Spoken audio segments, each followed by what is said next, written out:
Let's listen in.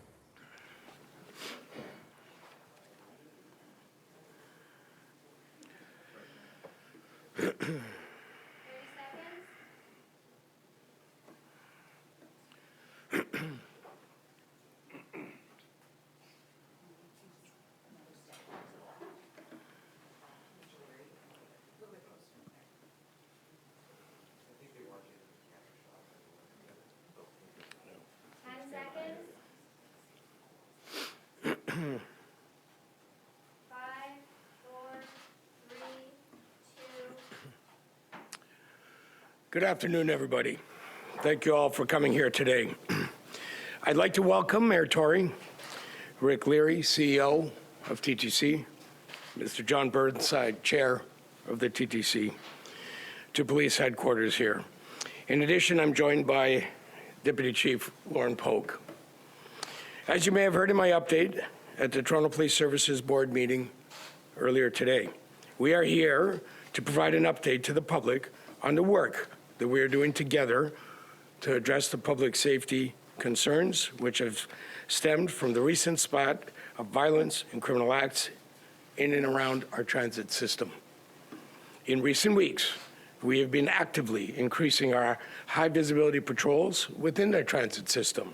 However, it is clear that more can be done to enhance safety and security of transit users. We must also ensure that our city's transit workers, who perform a vital service for all of us, are able to come to work each and every day knowing that they will have a safe working environment and that the police will work collaboratively with the TTC Special Constables to ensure this is the case. I also want, as Chief of Police, to remind people that we live in a safe city. That doesn't mean that we will not require the police and others to respond to violent and criminal acts. But 1 million people travel our city every day using subways, streetcars, and buses safely. They get to work, school, social events, and other places because of the dedication of our transit workers who do an incredible job. And we also have to be responsive to the recent events we have seen and to do whatever we can to ensure that people not only are safe, but feel safe as well. TTC CEO Rick Leary and I have spoken about how the Toronto Police Service could enhance our patrols of and presence within the transit system. Of course, we agreed, and we have moved quickly together with the Toronto Police Services Board and Mayor's support to establish a sustainable solution to address the safety of everyone who uses our transit system. In addition to our existing patrols, effective today, the Toronto Police Service will be increasing our daily presence within the transit system. We will do this primarily through a significant number of callback shifts, which are shifts filled by off-duty officers in an overtime capacity. We are doing this so that on-duty, frontline officers remain available to respond to priority calls. Our deployment will allow us to respond to this situation while also ensuring that we do not compromise our efforts to continue the work that needs to be done to improve our current response time to emergency calls.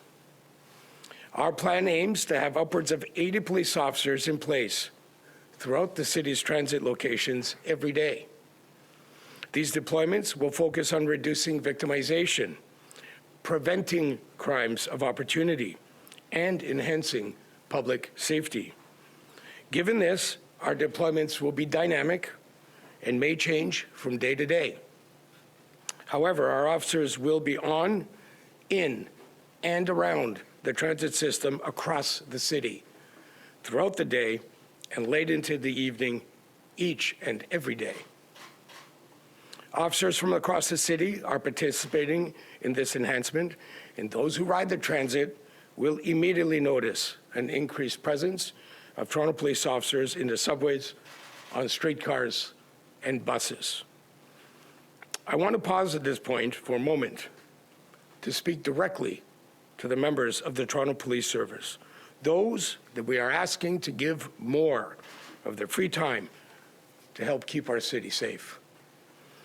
Each of you are constantly asked to do more, and what makes you so special is that each time we call on you, you rise to the moment. Thank you for what you do. We appreciate your dedication and commitment to public service and public safety. I know that our presence on the subways, streetcars, and buses of this city helps to make the operators and users of the transit system feel safer and more comfortable. I have heard this directly from riders and TTC employees during my travels on the transit system, while in uniform as recently as Monday afternoon. With that, I'd like to ask Deputy Poe to provide some additional comments. Thank you very much, Chief. As Chief Demkiw has mentioned, we've been actively increasing our presence in transit properties over the last number of weeks. Security on transit is a collaborative partnership, and Toronto police officers work with TTC Special Constables, Streets to Homes outreach workers, and the Toronto Community Crisis Service in an effort to make the system as safe as possible. We will be nimble, and we will adjust deployments to ensure we are addressing the safety concerns of Torontonians.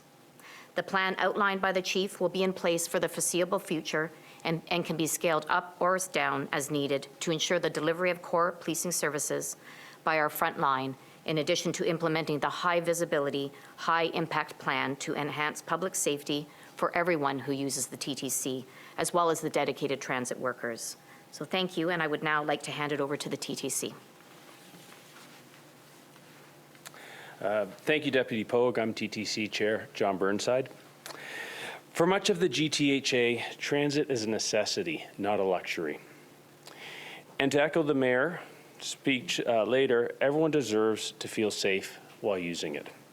The recent string of violence on the TTC is extremely upsetting.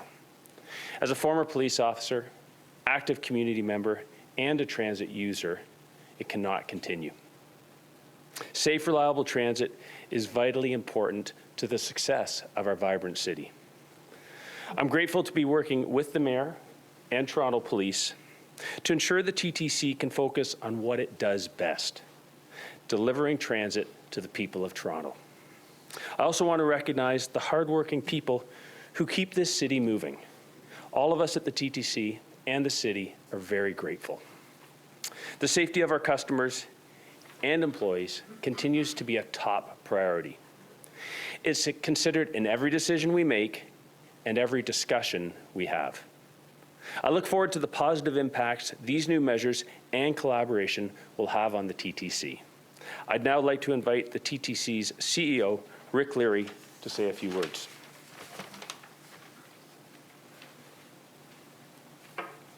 Thank you, Chair Burnside. I'd also like to thank the Mayor, the Police Chief, and the Deputy Chief for today's announcement today. We're very thrilled. You know, these recent incidents at the TTC impacting both our employees and our customers are incredibly worrisome to me and the entire TTC organization. Just this morning, we saw another incident at York University Station involving a replica gun, which is simply unacceptable. As many of you have heard me say before, safety of our customers and our employees is paramount to everything we do at the TTC. Everyone should feel safe and be safe while taking the TTC. Now, today's announcement is very important and very welcoming, I would say. We don't know exactly what is behind these incidents, but we know that the root causes are complex and they're going to require a coordinated approach and response. Today is another step to addressing these issues. Along with today's announcement of additional police officers, we're increasing our presence at the TTC with special constables while we're in the process of hiring additional special constables for this year. We're adding more streets to homes workers to help in the hotspots, to actually help underhoused individuals and get the access to the help that they need. We're also adding and improving our camera systems within all of our stations and our vehicles. We've increased the presence of station supervisors, our chief and mobile supervisors, as well as managers throughout the system. We've deployed more of our uniform employees throughout the system, and these individuals are there to help our customers. We know the TTC really is a microcosm of what's happening across the city right now. And we recognize that there is a bigger society and systemic issue at play here, and that these issues are complex and the solutions aren't always easy. The issue requires a longer-term solutions, and the TTC will be at the table with these experts in crime prevention, mental health and addiction, and homelessness. We need a coordinated and I'd say a passionate approach to this issue because the TTC cannot do it alone. The TTC moves hundreds of millions of people, of customers I should say, annually without incident, but we cannot and we do not take that for granted. I want to take a moment as well to acknowledge the hardworking individuals and the dedicated employees that work for the TTC. Make sure I say thank you to them for what they do every day. They were there for this city as essential workers during the pandemic, and they continue to deliver great service in the city. So I just want to remind everybody that the TTC is firmly committed to work with everyone to address the societal issues we have today.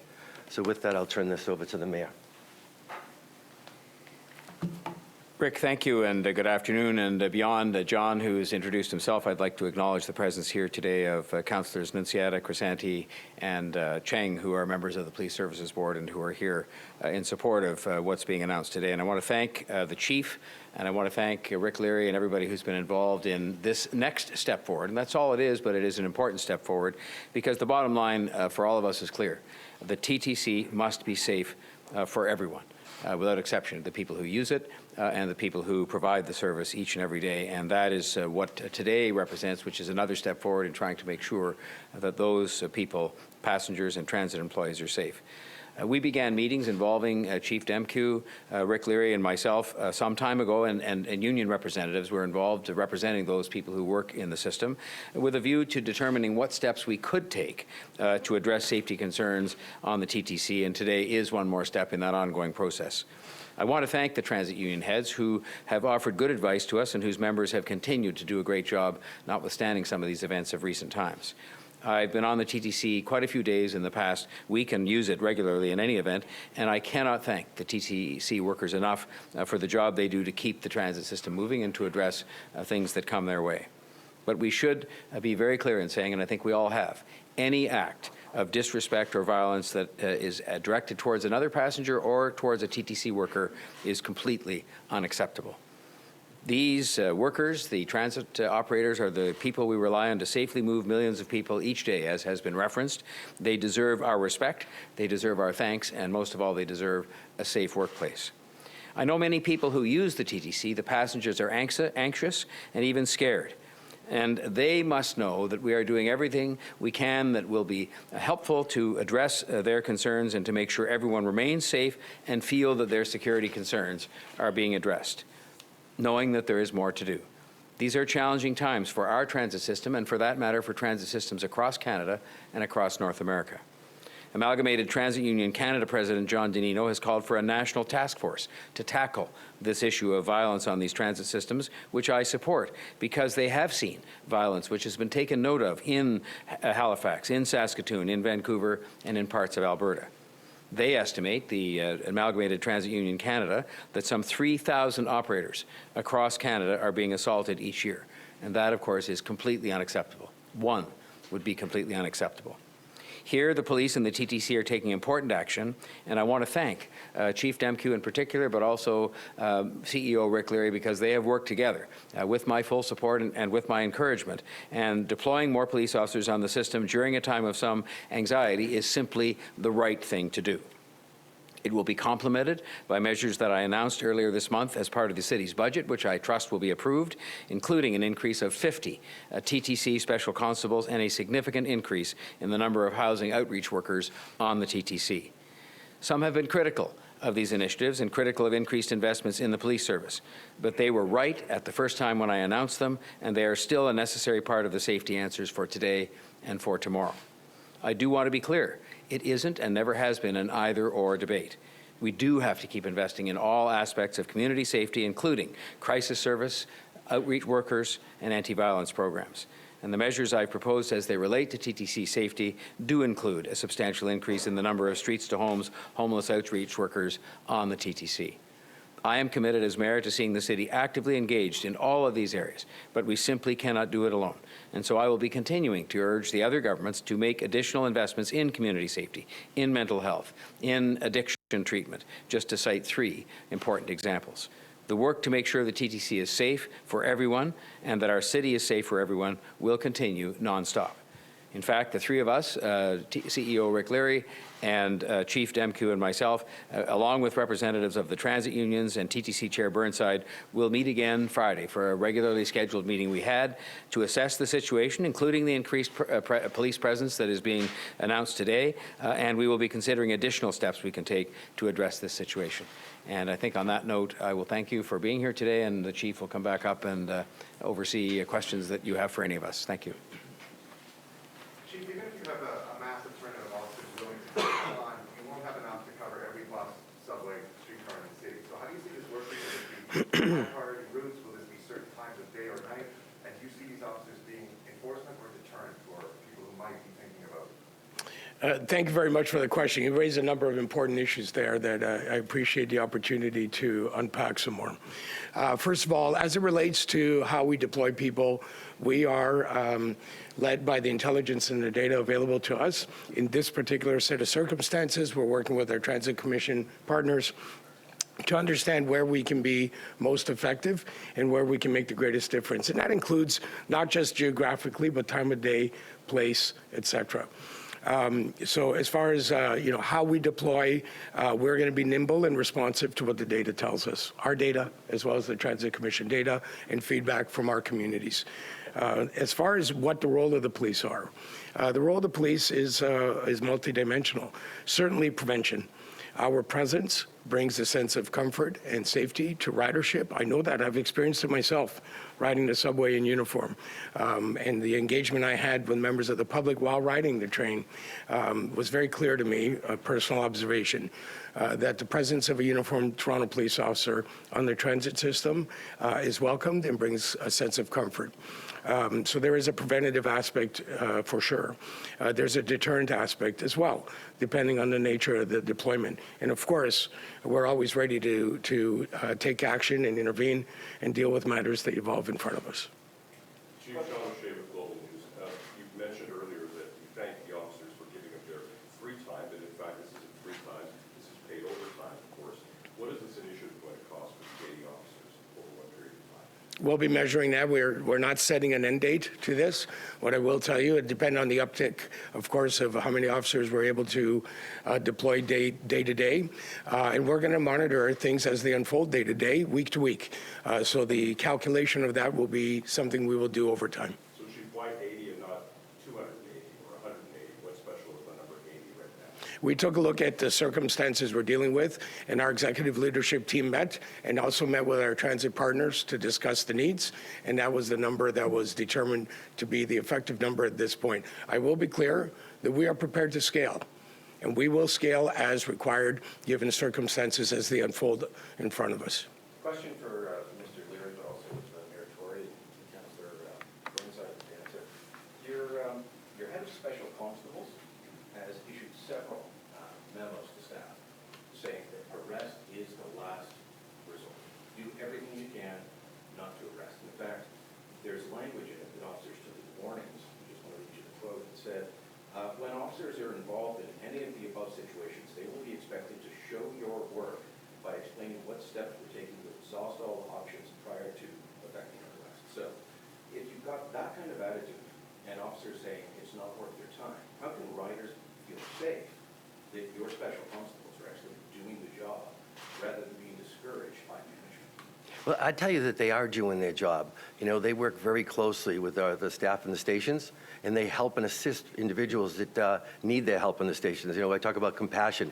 They have direct outreach to CAMH, for instance, and working with Streets to Home. So they are doing their job about helping individuals that need that assistance. But they're being told not to arrest. Are you going to either yourself or have attitude and memo and policy that the TTC has, given what you're seeing, because it's obviously not working. Well, I'd say I believe that's situational, and it's at their discretion on making arrests. No one's told not to arrest. But you're told to be investigated. Well, what we do is we do a review of all incidents that occur, and they do that with the team. Mr. Mayor, can I ask you a question? Can I answer on that? I don't think there's a person out there that wouldn't want to see, whether it involves police officers or special constables, every possible step taken within the circumstances before you make an arrest. But as to when people arrest or don't arrest, I've certainly always understood as an elected representative that it is not my job to make that decision or to give direction in that regard. It is up to the police service, and in this case, the special constables, as to help individual officers draw that line. I think in the end, one of the most important decisions, if not the most important responsibility that any officer, special constable or police officer has, is how to exercise the discretion. It's a big part of the important responsibilities they have to exercise that discretion. And I trust those officers to exercise that discretion, whether they be police officers or special constables. But I think everybody in Toronto would agree that within the circumstances, and there's sometimes more urgency than others, that it is best if you use every possible means of de-escalating without an arrest that you can, but that if they decide an arrest should be made, that's their decision. And that's why they're invested with such extraordinary power, and why it's important that they be overseen in that regard. But I just think they should arrest when they think an arrest is appropriate. Question for you, Mayor Tory. Yes. You yourself have admitted more police isn't going to necessarily address the root causes of this violence. What concrete steps are you announcing today to address some of those root causes, those long-term solutions that'll actually de-escalate some violence we're seeing in the city? Well, we're continuing to meet. I said there's a meeting tomorrow, as we have done with the schools. I've been convened meetings as well with the school boards, the police, and the city. And we have been actively exploring at those meetings, for example, the ways we can use some of the funding programs that are available to make very specific, focused investments in areas where we've seen trouble in the schools. And we're going to continue the discussions with the Transit Commission and with the police and ourselves to take advantage of the more than $100 million that the city in its budget this year is investing in these kinds of programs. So if there's anything that is brought to my attention in these meetings by our professional public servants, by the TTC, that can help in this cause by making additional investments on the root causes of this kind of activity, then I will certainly be all ears on that. But it is not up to me to make the decision myself to say, well, this answer or that answer is going to be best for the Transit Commission. I take that advice from the TTC and its staff, from the police, and their membership, including, of course, their chief. And I am there at tomorrow's meeting or any other time with an open mind to make sure that we make the investments that are going to make the maximum difference in enhancing safety on the TTC and, for that matter, in the entire city. Mr. Mayor, can I ask you a question? And I'm going to speak from the lens of a former investigator myself. What seems to be happening is there are those that are committing these criminal acts, and the intent clearly is to commit a criminal act, whether it's a swarming or an assault on a TTC worker or a robbery. But then we're seeing those unprovoked attacks, which oftentimes suggest that there are other crises going on. Are you addressing that with other agencies? And are there other levels of government that, I don't want to say have dropped the ball, but do we need help from other levels of government to address those other social issues? We absolutely do. And I said that in my remarks with respect to this very particular stage at which we find ourselves in terms of even some of the funding to allow for some of the increased presence of people from TTC special constables through to police officers. It would be helpful to have support from the other governments, but in particular, and where we need their help is with respect to increased assistance to us so that we can make some of the other kinds of investments on the social side that I was just speaking of, and investments in mental health. Because while I don't want to draw any association as between mental health and these kinds of acts necessarily, there can be no question, as a matter of common sense, that some of these random acts that happen involving complete strangers certainly seem to involve people that have serious issues in their lives. And I'm sympathetic and compassionate about those issues, but the bottom line is they're not going to get dealt with, without the investment of governments in treating mental health as health, which is not presently happening to anywhere near an adequate extent. So the answer is it's all hands on deck, and it's one of the reasons that I called for a summit on a broader issue of mental health yesterday, so that everybody can sit in the same room and address that part of this concern. That's not the whole concern, but it's part of it, as is investing in neighborhoods and kids and families, as is supporting the police and the TTC TTC with additional presence of constables and police officers in the city and on the transit system. Can I ask Mr. Leary one very quick question? Sir, your transit employees have been critical of you, fair or unfair. Is there anything that you can do to make your workers feel more safe? Because the feeling seems to be, the feedback that I'm getting is that they themselves don't feel safe, and a lot of them are blaming you. So what do you say to that? You know, I've been going on hearing the exact same thing. And that's why, you know, when I have had conversations with the chief over the last few days, that they immediately reacted to help. We talked last night about, you know, our operators every day now. I'll be meeting on Saturday with a number of operators to have further discussions. I want to get their feedback as well.